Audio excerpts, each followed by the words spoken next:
Let me share with you how to make a unique and modern version of fermented sweet rice, infused with coffee. This method is wonderfully simple and creative, offering a delightful twist on a traditional recipe. A traditional recipe requires many careful steps and demands that you sterilize all your containers. This simpler method, however, focuses on the essential steps to achieve a delicious result with less effort.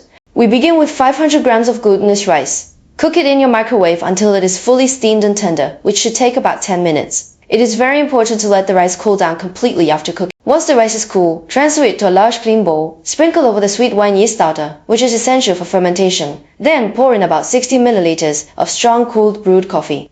Use your clean hands to mix everything together gently but thoroughly. You want to make sure the yeast and coffee are evenly distributed throughout every grain of rice.